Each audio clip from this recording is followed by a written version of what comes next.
you check the children? Show a little match sometimes. Hi, I'm Chucky. Wanna play? Sometimes that is better. You're gonna need a bigger boat. What's up, everyone? Welcome back to the Horror Show. I'm Cecil Laird. And Jaime Fuego here. And welcome to our Sunday episode. Now, we put up our Friday episode a little late this week because, frankly, it was taking me forever to get the Spiral review edited. Hopefully, it was an easier time for me editing this review. I'm getting used to putting clips over reviews. I haven't quite found my rapid system yet, so it's pretty tedious for me right now. It's part of why I didn't put footage over it for so long, but I know it makes for more interesting reviews, so I'm putting the time in now. I hope you guys enjoy this. We're going to be talking about Army of the Dead today, and Fuego and I decided to selflessly brave the theaters and spend our money when we could wait just 7 days in order to not have to spend money to watch this movie. Because why? Well, just like what they did with Roma a couple of years ago, Netflix decided to actually do a limited theatrical run for this film and then later on put it on the streaming service. And dude, we chose wisely, yes, to quote Indiana Jones. It's so funny. I really agree with you. And so here's where I'm sitting going into this movie. I'm a Zack Snyder fan. I don't necessarily like what he did with the DC universe because I'm a big Way DC more so fan. Yeah. However, when we're talking about Zack Snyder pre-DCEU, we're talking about some quality stuff. We're talking 300. We're talking the remake of Dawn of the Dead that's actually worth a damn. We're talking a movie that I don't like a whole lot, but Sucker Punch was still visually stunning, especially the dragon fight. And did he do 300 Rise of the Empire? He didn't do the sequel. I think he was just on as a producer. And he also did that Owl movie that I've never... Guardians of Ga'Hoole. I really like that movie. So I am a Zack Snyder fan. I really am. Watchmen, of course. Yeah, how could I forget Watchmen? So I am truly a Zack Snyder fan. Oh, Thorne just got on camera. Enjoy it, guys. I really loved Dawn of the Dead. And I knew he couldn't be redoing that. This was his return to zombies, obviously. But it's on a more grand scale, I thought, a la World War Z. Very luckily and very happily, I am to report, it is not like World War Z. This movie surprised the hell out of me. And Fuego actually got me a little worried because he said it was like 2 hours and 20 minutes, 2:30, something like that. And I was like, I think at the final count. Okay. So I was like, oh wow, two plus hour movie. I don't know how that's going to be if it's a zombie movie because in general, I'm pretty tired of zombie stuff. Like I like zombie stuff that does things in a different way, but your standard zombie movies, I'm just really tired of. And this was not that. This felt, to me, getting into our overall thoughts, I think I genuinely loved this movie. I really enjoyed it. I had such a good time with it because I was thoroughly entertained the whole way through, and it wasn't your standard zombie fare.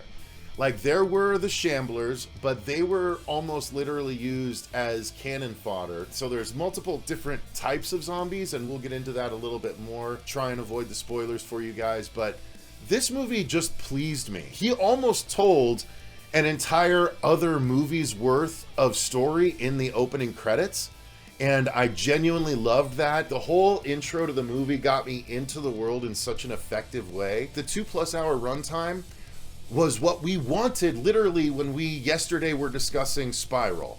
Yep. What we wanted from Spiral was just this to this to this to, action beat to this to action beat to this to action beat to this. There was never any time for exploration of character.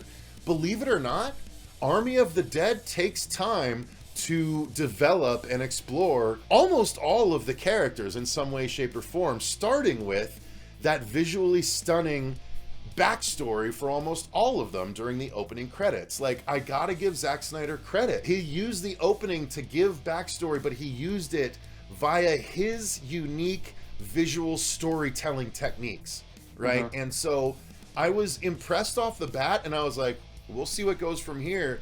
But it pretty much maintained that level for me. I think this is one of the better zombie movies to have come out, especially of the big budget zombie variety. This is one of the best to have come out in recent years, in my estimation.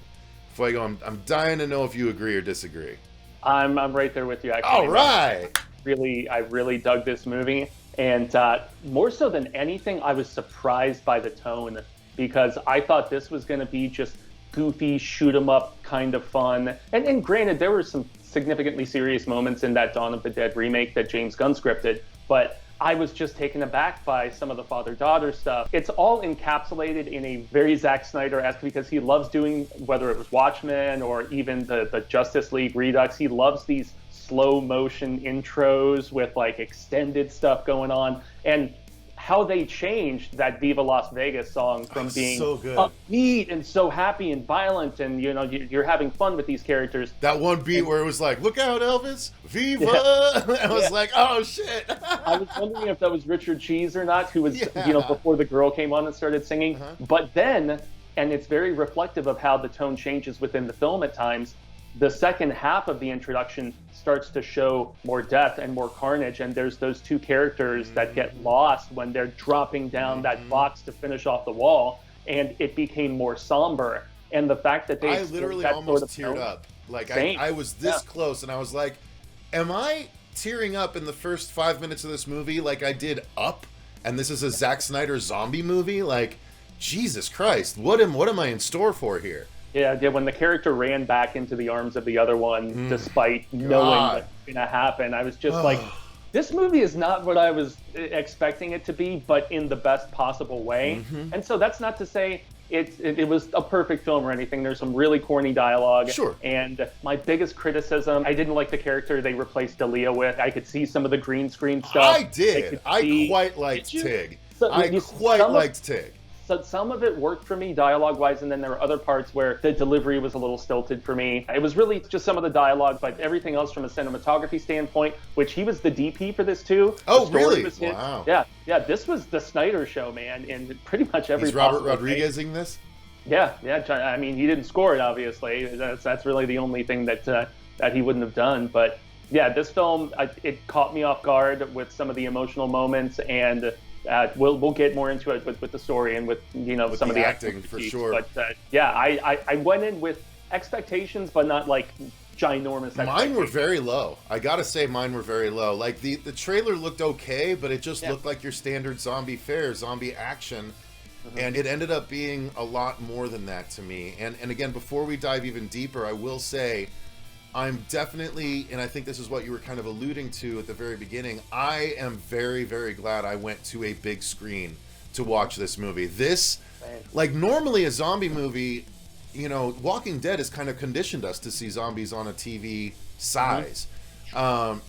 This movie absolutely deserves a big screen viewing because it utilizes all of that space. And it makes things even crazier. Like, I was never as invested in World War Z as I was in this movie. The zombies don't end up going cartoony like they did in World War Z, where they're piling on top of each other. Like, this was just such a great blend of everything. Even a good heist movie taking place in the whole situation. So let's dive a little bit deeper now, knowing that we both really enjoyed it. And I'm so glad you had that reaction, because I was worried. I was like, if I'm alone on this, I'll take the heat and I'll die on the hill. But I really, really fucking enjoyed it. So no, I dug it, man. So yeah, the story, the whole opening is a slow motion backstory of how everything starts to go crazy in Vegas. I didn't even think we'd necessarily see the cause of the zombie issue, but we do at the very beginning. And then we flash forward a couple of years to where Vegas has been all but taken over by zombies and it's been walled off.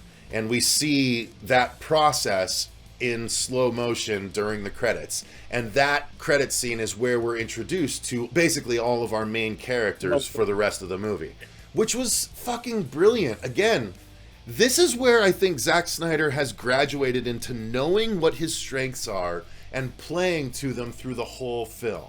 That's what more mature filmmakers do, right? Yeah, because he knows he's a visual filmmaker. He's like, you know what?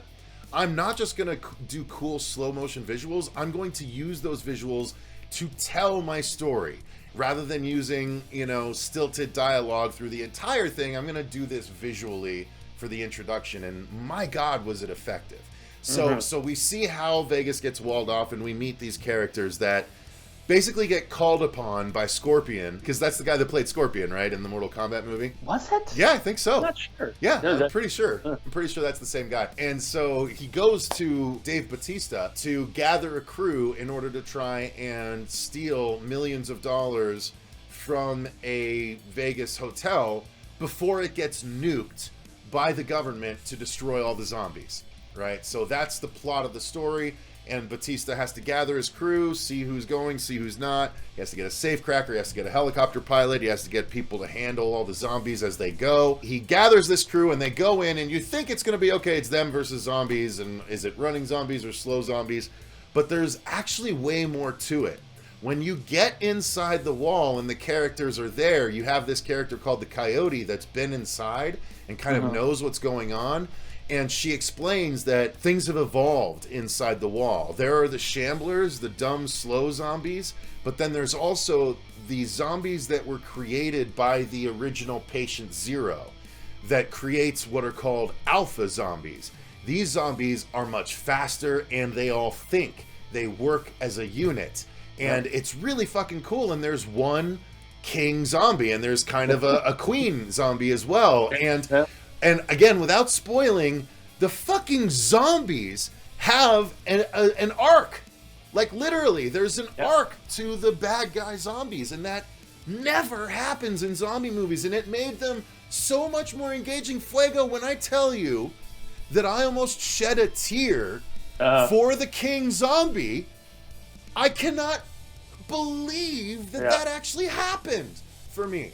Like, I could see some something happens and the king zombie goes through something, and I literally almost shed a tear, and they do something that's kind of silly. Yes, it's a dead thing that does this.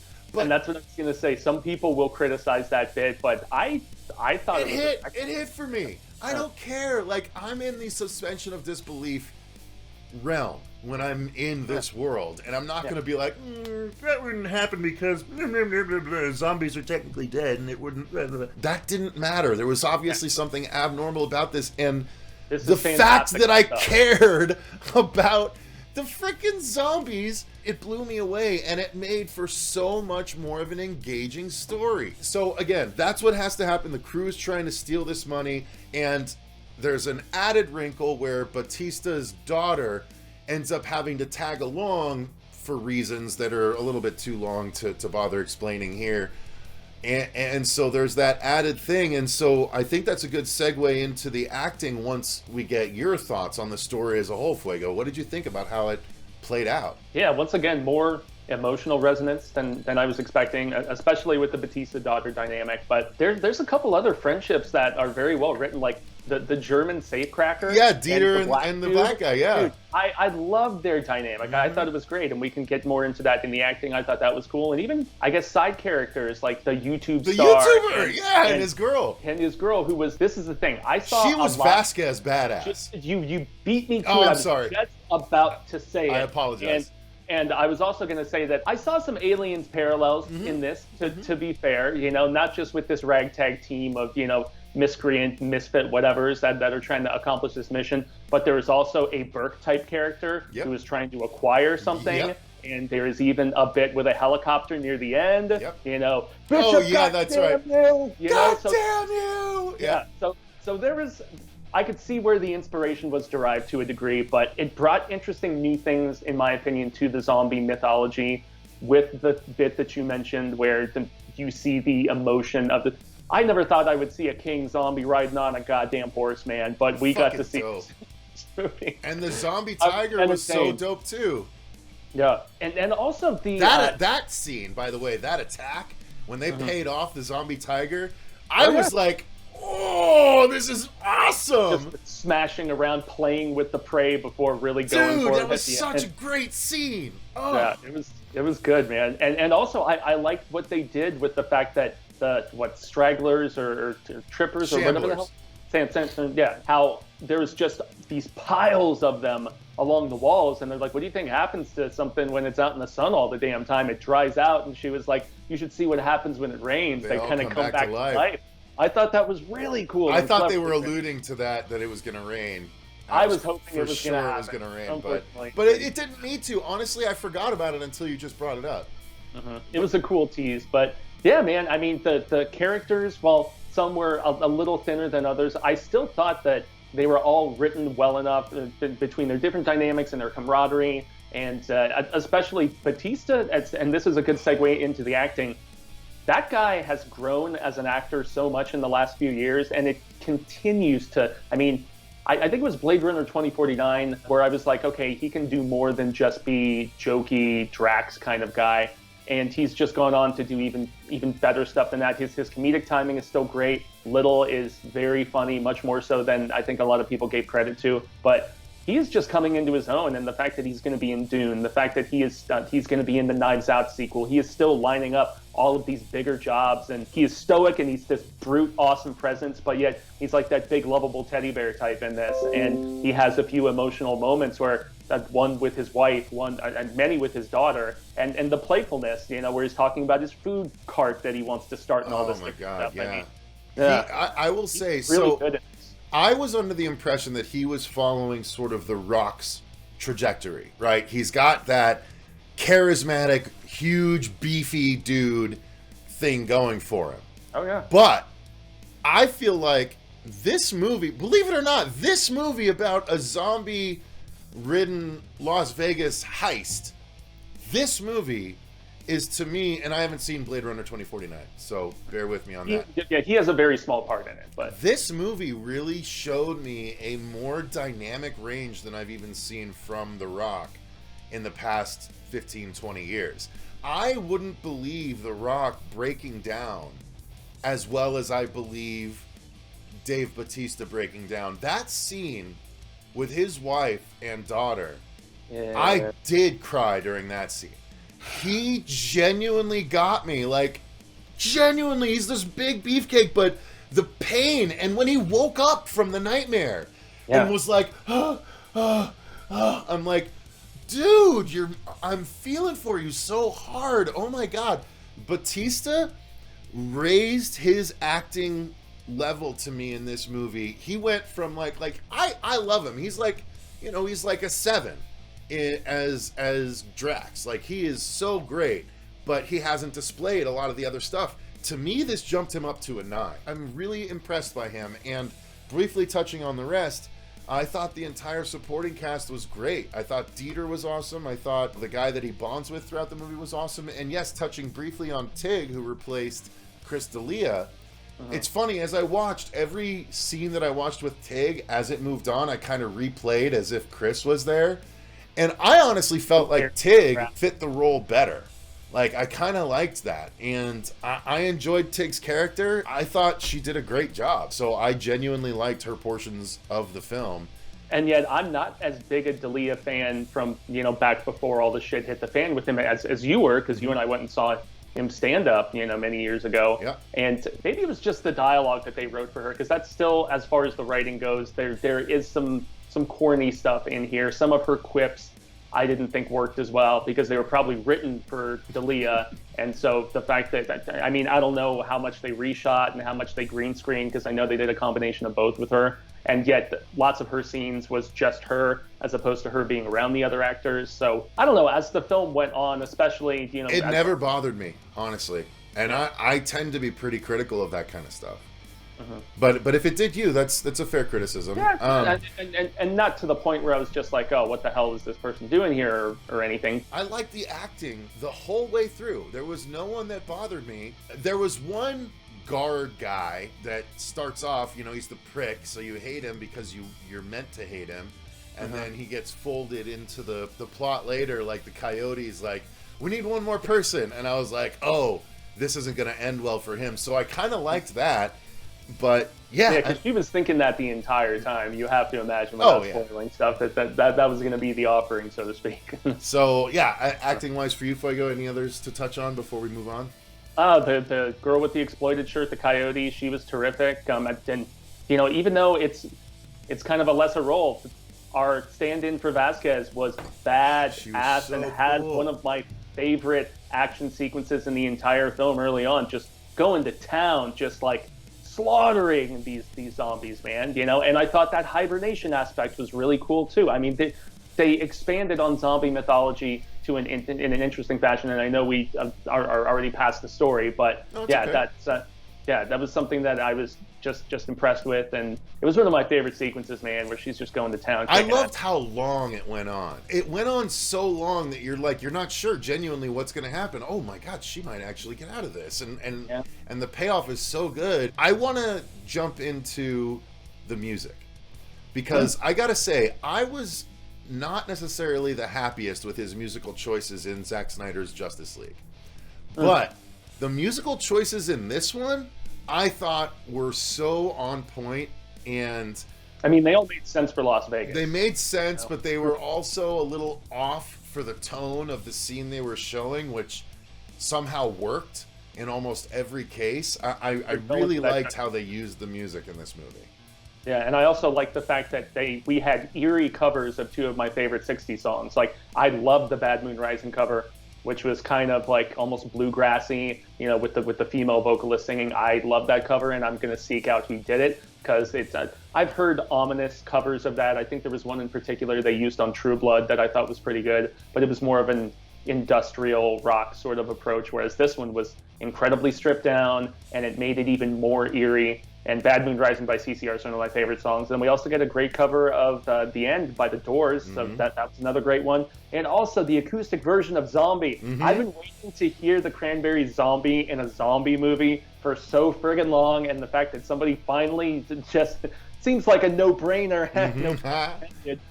But yeah, solid work, and all of the use of like Elvis and all the other stuff was very appropriate for Vegas. And touching on the cinematography briefly, Zack Snyder has a very particular style, and he slows down things, an awful lot in certain situations. I feel like there was less slow-mo in this than there is in a lot of his movies, but I loved how this film was shot. I thought it was gorgeous. I thought it was engaging. I thought it was tense when it needed to be, and really sweeping in scale when it needed to be. I thought it was a gorgeous movie to behold pretty much through the whole thing. Definitely. And that's why seeing it on a big screen is so important in my opinion, because Vegas is a larger than life place already. And so the fact that you have these huge overhead shots, which is where these like aerial shots of Vegas, especially early on, where you see the city being overrun, and that's where you can probably make the most comparisons to World War Z, but it just didn't keep it that way. In fact, the film got a little smaller as the heist began, and you're inside the casinos, and that scene where they're walking through all the hibernating regular zombies, because I keep forgetting the term, but it felt very just claustrophobic and tense in its own regard. So the fact that Zack could do the large scale sort of stuff and make it seem larger than life and just so huge, but then also shrink things down and get more intimate in these just very confined sort of scenes too. It's props to him and how I feel like he's grown as a filmmaker over the years. Yeah, I agree. It's crazy, but this is one of the top Zack Snyder movies. I would say it really top 5 is. At least, maybe even top 3. Might even be top 3. I agree. I'd have to really re-examine everything, but it is legit. Like, I would probably rewatch this before I'd rewatch Watchmen, just because there's less slowness to make my way through in this one. You know what I mean? So the thing I love that ultimate cut of Watchmen where they put in the Black Freighter. I still haven't watched that whole thing, so I need to do it. I have it, but I haven't watched it.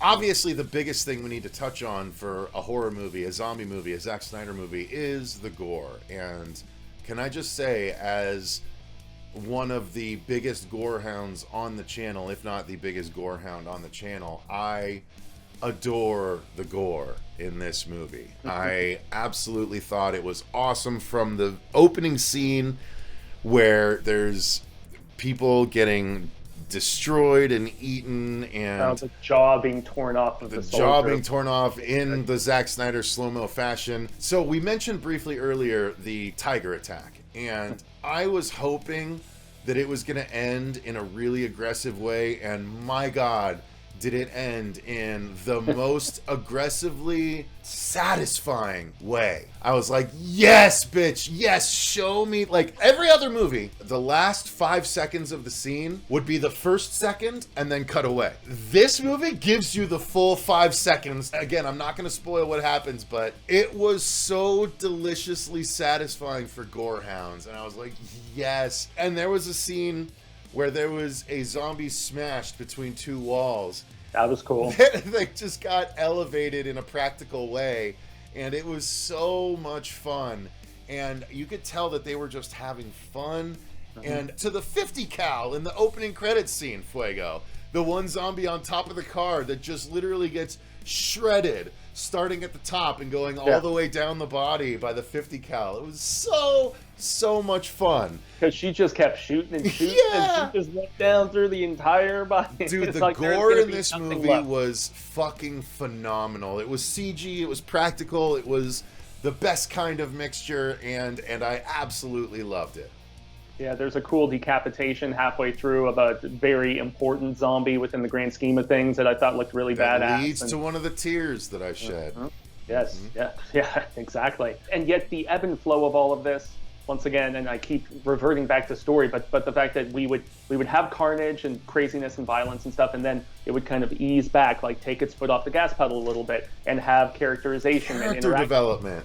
People, and then it would go back after a little bit. The way he shot that last scene where Batista's running through the casino and just shooting up this whole legion of zombies. Fucking awesome. And the gore was terrific in that. You know, headshots all looked really good. I mean, all of it's probably just CG blood at that particular point, but it didn't take me out of it. It all looked very believable. The practical on some of these zombies, especially our crazy king zombie, and the costume design of him like putting the helmet on so he can't get shot in the head. You know what was great? Did you notice that the dents from the bullets, like the helmet was pretty smooth to start, but by the end there were dents from all the times he'd been shot in it. I was like, that's fucking great attention to CG detail, man. Like, God, this movie was so much fun. It's literally, it's what I wish World War Z had been in an entertainment value way. Like, I was entertained. I cared about the characters.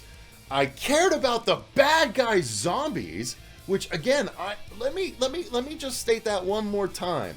The zombies in this zombie movie made me cry at one point. I don't know how else to praise this zombie movie than to say the zombie bad guys made me cry. Do you know how much has to go in to the preparation of a story and the execution of said story to not make that feel super fucking dumb and to actually make it feel genuinely earned? And I know there's going to be some haters out there who are just going to piss on it because that's just how things work in internet punditry and whatever, but it definitely sold for me, man. It worked in that regard, and I was so much more impressed with this film just to round it out than I was expecting to be. So, yeah, honestly, this is in my tops of 2021 already. Same. I'm genuinely so tickled pink that I like this movie as much as I did, because usually zombie movies are so meh for me. But God, this was done so well and so enjoyable, and I'm so glad I saw it on the big screen. So glad. Amen to that, man. And Netflix has grand plans for expanding this because they have that prequel that's coming, and then there is also an animated series that is coming. There's a live action prequel? Live action prequel. They've already. Is it going to tell that first story that was in the credits? Because that deserves the whole movie.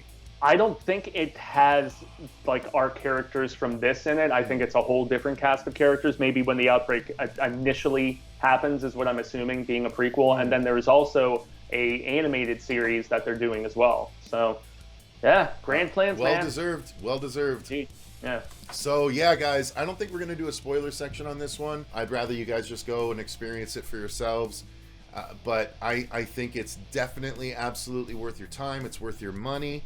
There's still social distancing at the theater, so there were only about 10 people in the theater that I went to see it with, and I'm so glad I went to the theater. So I would highly recommend you do so. For those of you that don't want to, this is going to be available on Netflix starting Friday, right? Next Friday, the 21st. Yep. Right, because this is going up Sunday. So this coming Friday, You guys will be able to see it on Netflix if you don't want to go to the theater. Watch it on the biggest screen with the best sound you can. Grab a brew or two. Not that you need it in order to enjoy the movie, but it'll make it, that much better. It is enjoyable. And then come back and comment down below and let us know what you thought about it. Are we nuts? Are we silly for liking this movie as much as we do? Like, I'm very curious to know if we're going to be alone on this. So let us know in the comments down below. While you're down there, if you enjoyed the video, feel free to click the like button and subscribe. Ding that notification bell if you want to make sure you don't miss our episodes going forward. We're going to be reviewing every new horror movie that comes out. This is the summer of horror. We're not getting new big budget movies nearly as much as we're getting new horror movies. So we also just reviewed Spiral 2 days ago. If you guys are watching this the day it came out, so if you haven't watched that review yet, feel free to go back and watch that. And then we reacted to like 20 new trailers this week, including the new Venom trailer, the Green Knight trailer, Lizzy's Story trailer, all kinds of good stuff. So check out all of that stuff, and thank you to our patrons. The link to our Patreon is in the description down below as well. If you want to actually tell us movies to watch or do commentaries for, you can control us, you can puppeteer us through our Patreon. So thank you guys so much for watching. Please go see this movie. I've been Cecil Laird. And gracias a Jaime Fuego. And remember, stay scared.